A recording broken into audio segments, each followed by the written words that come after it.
What's up, guys? A little aftermath video of the Geo, or the candy corn car race, or not the race, the derby was last night. There's a bunch of different things that went on. First, I was at Bay County and got pushed back, I think, a half hour to an hour for rain.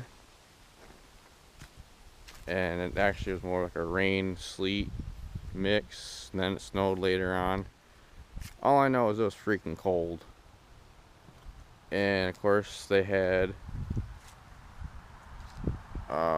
they had Power Wheels for the kids. They had a youth figure 8, front wheel drive, stock, bump and run, mod, bump and run for front wheel drive, rear wheel drive, bump and run for the big cars.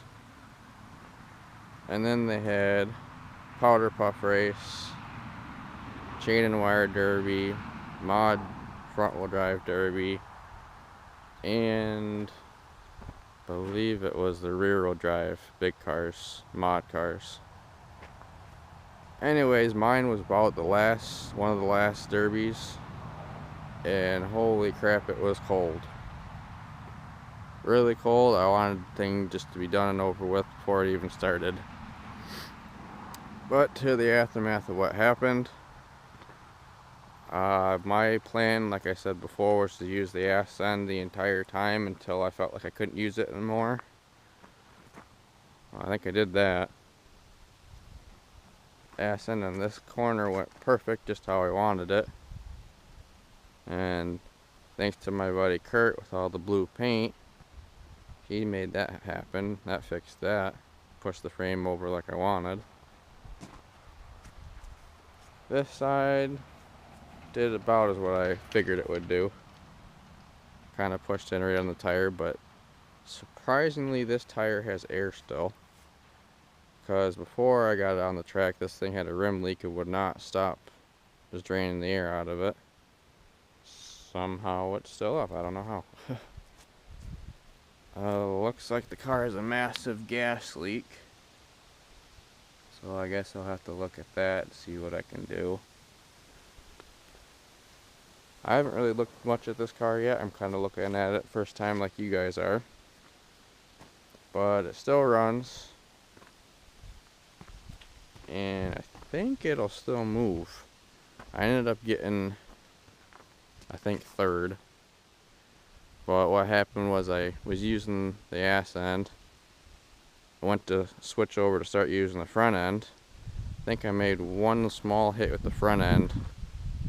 Got hit in the back by Kurt, which spun me around into another car, which I think that was a V8 rear wheel drive car. Why I was in the compacts, I don't see why, but it was.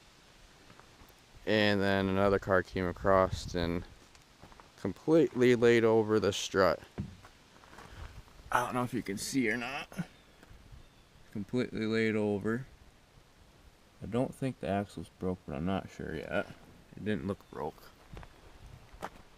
And completely pulled the strut right out of the strut shock tower there, or the strut tower.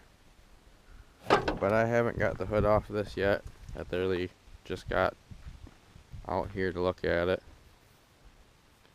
So I might try to see if I can just somehow get it off the trailer driving it, or fix the strut temporarily. I don't know yet. Or we'll just drag it off by tying it to a tree.